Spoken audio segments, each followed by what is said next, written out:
He stretched out his hand. Please, anything helps. The man in the tailored suit didn't even slow down. He adjusted his cufflinks, glanced briefly, then walked past like the voice didn't exist. Not even a word. Not even a look. Just silence. From behind the tangled beard and worn-out clothes, Adrian watched him disappear into the glowing entrance of the Grand Royale Hotel. Then he lowered his hand and smiled. Interesting, he muttered, because that man had just made a decision. One he didn't even realize would cost him everything. Hours earlier, Adrian had been somewhere else entirely. Top floor, glass walls, city lights stretching endlessly beneath him. A billionaire. Untouchable. Or so he thought. You trust them too much, his assistant had warned. Adrian had laughed it off. They built this with me, he said. Why would they betray me? But they did. Not loudly. Not dramatically. Quietly. Strategically. By the time he realized what was happening, it was already done. His shares diluted. His power stripped. His own partners voting him out of the empire he created. And the worst part? The smiles. Fake concern. Fake regret. We had no choice, they said. Adrian didn't argue. Didn't shout. Didn't beg. He simply nodded and walked away. That night, something inside him changed. Not anger. Not revenge. Something colder. Curiosity. If money reveals who people are, he whispered to himself, what happens when they think you have none? That question became an obsession. And within days, the billionaire disappeared. Now he sat outside the most expensive hotel in the city, dressed in rags, face hidden beneath dirt and time. Invisible. The perfect position to observe, to test, to judge. A group of wealthy women approached, laughing loudly. Adrian lifted his hand again. Please, I haven't eaten all day. One of them stopped, looked at him, then covered her nose. That smell, she said, disgusted. Another laughed. Why don't they remove people like this from here? Adrian said nothing, just watched, studied, memorized. They walked past him, their laughter fading into the hotel. Adrian reached into his pocket, not for money, for a small recorder. He clicked it once. Subject 3, he said quietly. Mockery. Disgust. No empathy. He paused, then added softly. Action required. Later that night, a black luxury car pulled up. A middle-aged man stepped out, checking his phone. Adrian spoke again. Sir, please. The man stopped, sighed, clearly irritated, then reached into his wallet and pulled out a note. He tossed it on the ground, not into Adrian's hand. On the ground. Pick it up, he said. That's what you people do, right? Adrian stared at the note, then slowly looked up. Their eyes met for a brief second. The man smirked, then walked away. Adrian didn't pick up the money immediately. Instead, he spoke softly into the recorder again. Subject 7. Conditional charity. Disrespect. A pause. Then, penalty confirmed. Only then did he reach down and pick up the note. If you're already seeing where this is going, go ahead and like this video, because the next part is where things start getting serious. Days passed. Same spot. Same act. Different people. Different reactions. Some ignored him completely. Some insulted him. Some gave, but with arrogance. And every single one was recorded, judged, marked. Then one evening, something changed. A young man stepped out of a simple car. No designer suit. No flashy watch. Just calm energy. Adrian lifted his hand. Please, anything helps. The man stopped. Really stopped. Not annoyed. Not rushed. He looked at Adrian like he actually saw him. What happened to you? He asked quietly. Adrian blinked. That question. No one had asked that. Not once. I lost everything, Adrian replied, testing him. The man nodded slowly. No judgment. No mockery. Just understanding. He reached into his bag and pulled out an envelope. Not small. Not casual. He placed it directly into Adrian's hand. Not thrown. Not dropped. Given. Take this, he said. And tomorrow, come see me.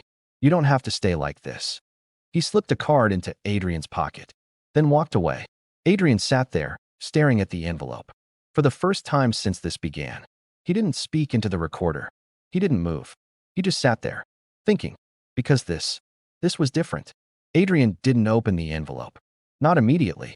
He turned it over in his hands, feeling its weight, studying it like it was something fragile, something rare. Why would he do that? He muttered under his breath. No cameras. No audience. No reason to pretend. That's what made it dangerous. Because this time it might be real. The next morning, Adrian didn't sit outside the hotel.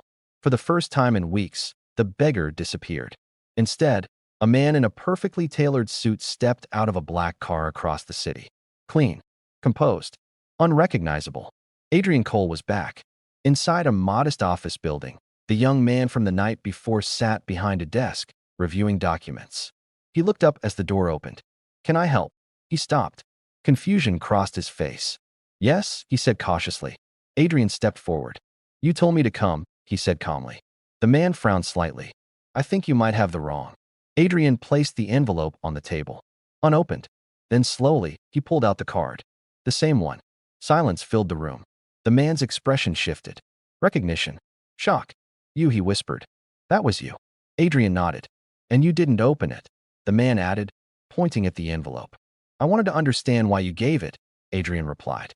The man leaned back in his chair, still trying to process what he was seeing. "My name is Daniel," he said slowly. "Adrian," he replied. Daniel let out a quiet breath.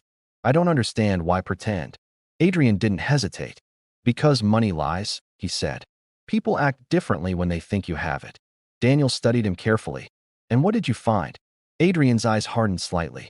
"That most people don't give, they perform." Silence again. Then Daniel nodded. "That's true." Adrian reached into his briefcase and pulled out a file. He slid it across the table. Daniel opened it and froze. "These are," he flipped through the pages quickly, his eyes widening. "Investment portfolios, acquisitions, contracts." He looked up sharply. "What is this?" "A choice," Adrian said calmly. Daniel frowned. "I don't understand." "You showed kindness when you had nothing to gain," Adrian continued. "That's rare." Daniel shook his head slightly. "I didn't do anything special." "That's exactly why it matters." Adrian leaned forward slightly. "I've been watching people like you," he said. "Testing them." Daniel's expression shifted. "Testing?" "Yes. The wealthy. The powerful. The ones who think they're untouchable." And Adrian's voice dropped. "They're not." Daniel closed the file slowly. "What happens to them?" Adrian held his gaze. "They lose what they don't deserve." A chill settled in the room. "That sounds like revenge," Daniel said carefully. Adrian shook his head. "It's correction. If this story is already pulling you in, don't forget to hit that subscribe button, because what Adrian does next will shock you." Across the city, things had already started changing. The man who tossed money on the ground? His biggest deal collapsed overnight. A sudden withdrawal. No explanation. Just gone. The group of women who mocked Adrian? One of their companies was under investigation. Internal leaks. Confidential files exposed. Reputations cracking. And the man who ignored him completely? His accounts began to freeze. One after another. Like someone was quietly pulling the foundation from beneath his feet. Back in the office, Daniel stared at Adrian. "You did this." Adrian didn't deny it. "They made their choices," he said simply. "That doesn't give you the right to destroy them." Adrian's expression didn't change. "They were already destroying others. I just accelerated the outcome." Daniel leaned forward. "And what do you expect from me?" Adrian pushed the file closer to him. "Growth," he said. "Expansion. Influence." Daniel looked down at the documents again. "This is too much." "No," Adrian replied calmly. "This is exactly what you earned." Daniel hesitated, then asked the one question that mattered. "And what happens if I say no?" Adrian leaned back slightly. "Then you walk away," he said. "And nothing changes." A pause. Then, "But if you say yes, everything does." Daniel looked at him for a long moment. Then slowly, he nodded. Daniel exhaled slowly. "This doesn't feel real," he admitted. Adrian gave a faint smile. "It won't. Not yet." Daniel closed the file, but his hands lingered on it. "If I accept this, I become part of whatever you're doing." Adrian didn't look away. "Yes." "And whatever happens to those people, I'm connected to it." "Yes." Daniel swallowed. "That's not a small decision." Adrian's voice remained calm. "Neither is the opportunity." Daniel stood up and walked to the window. The city stretched out before him. Busy, loud, unaware. "How many?" he asked quietly. Adrian didn't need clarification. "Enough," he replied. Daniel turned back. "That's not an answer." Adrian's tone sharpened slightly. "It's the only one that matters." Across the city, another life began to crack. The man who mocked Adrian outside the hotel sat in his office, staring at his screen. Numbers didn't make sense anymore. Calls weren't being answered. Investors were pulling out. "This has to be a mistake," he muttered, dialing again. No response. His assistant rushed in. Sir, the board is requesting an emergency meeting. His chest tightened, because deep down, he already knew. Back in the office, Daniel sat down again. You planned all of this, he said. Adrian nodded once. Every detail. For how long? A while. Daniel let out a quiet breath. You were building this before they even realized what they did to you. Adrian's eyes darkened slightly. I was building this before they betrayed me. That answer hit differently. Daniel leaned back slowly. So this isn't just about them. No, Adrian said. It never was. Then what is it about? Adrian paused, then said quietly. Balance. If you're still watching, drop a comment right now. Would you take this kind of power or walk away? Because Daniel is about to make a choice that changes everything. Meanwhile, the consequences kept spreading. The woman who covered her nose in disgust? Her brand deal was canceled. Public backlash followed. A video surfaced. Her words, her tone, her arrogance. Now viral. Now judged. Another man, one who had ignored Adrian completely, stood outside a bank, his voice rising in panic. There has to be something you can do, he snapped. The banker shook his head. Your accounts are under review. For what reason? I'm not authorized to say. The man ran a hand through his hair, frustration turning into fear. Because everything was slipping. Fast. Back in the office, Daniel looked at Adrian again. What happens when they figure out it's you? Adrian didn't hesitate. They won't. That sounds confident. It's not confidence, Adrian said. It's certainty. Daniel tapped his fingers lightly on the table. And if someone tries to stop you? Adrian's expression remained unreadable. They won't succeed. Silence filled the room again. Heavy. Uncomfortable. Real. Daniel finally spoke. You're not just testing people anymore, he said. You're controlling outcomes. Adrian tilted his head slightly. Is there a difference? Yes, Daniel said firmly. One observes. The other decides. Adrian leaned forward slightly. And which one do you think the world respects more? Daniel didn't answer immediately, because he didn't like the answer forming in his mind. That night, Adrian returned to the hotel. Back in disguise. Back in position. Watching. Waiting. A familiar face approached. The same man who had tossed money at him days ago. But this time, he didn't look confident. He looked desperate. He stopped in front of Adrian. Hesitated. Then slowly reached into his pocket. I'm sorry, he said, placing money carefully into Adrian's hand this time. His voice was different. Shaken. I didn't mean what I said. Adrian looked up at him. Silent. Studying. Please, the man added. I just need things to go back to normal. Adrian's expression didn't change. But inside, something shifted. Adrian stared at him. Long. Unblinking. You didn't mean it, he repeated quietly. The man shook his head quickly. I was stressed. I didn't think. That's the problem, Adrian cut in. The man froze. You didn't think, Adrian continued. You didn't see a person. You saw nothing. I said I'm sorry. The man snapped, frustration creeping back in. What else do you want from me? Adrian's gaze hardened. Nothing. The man blinked. Then fix it. Silence. Fix it, he demanded, his voice rising. Whatever this is, whatever you did, just stop it. Adrian slowly stood up. For the first time, the beggar straightened completely. Different. Powerful.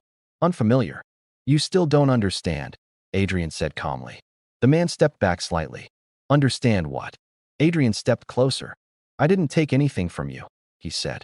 I revealed what was already unstable. That's not true, the man shouted. Adrian's voice dropped. It is. The man's breathing became uneven. You ruined me. Adrian shook his head slightly. You did that long before you met me. Across the city, the consequences reached their peak. The board meeting ended. Votes were cast. The same man stood there, silent, as control of his company slipped away, just like Adrian's once did. Back at the hotel, the man in front of Adrian looked defeated. Lost. What do I do now? He asked quietly.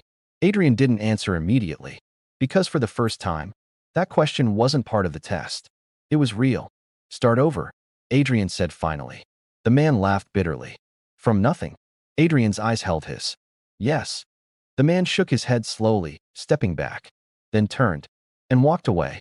Not confident, not powerful, just human.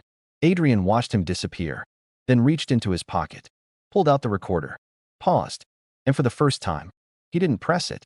The next morning, Daniel sat in the same office. But everything had changed. Calls coming in, emails flooding, opportunities multiplying. He stared at the screen, overwhelmed, then looked up as the door opened.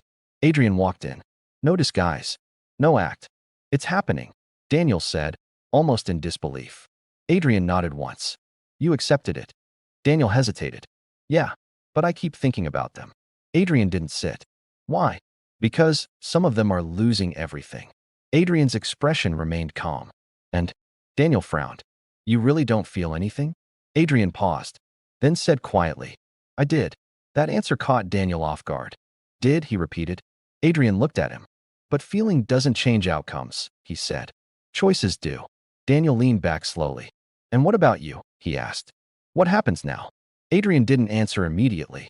He looked out the window. The same city, different perspective. "The test is over," he said. Daniel blinked. "That's it." Adrian nodded. "For them," he said. "Not for me." "Meaning?" Adrian turned back to him. "There's always another level," he said. Daniel studied him carefully, then asked the question that had been building all along. "Do you think you're doing the right thing?" Adrian held his gaze. For a moment, there was silence, real silence. Then he spoke. "I think," he said slowly, "that people reveal themselves when they believe no one is watching." A pause, and I decided to watch. The room fell quiet again. If you made it this far, go ahead and hit that like button, subscribe to the channel, and drop a comment below, because stories like this don't just entertain, they make you think. Because the truth is, most people don't fail when they're tested. They fail when they think the test doesn't exist. And sometimes, the person you ignore today is the one deciding your future tomorrow. Fade to black.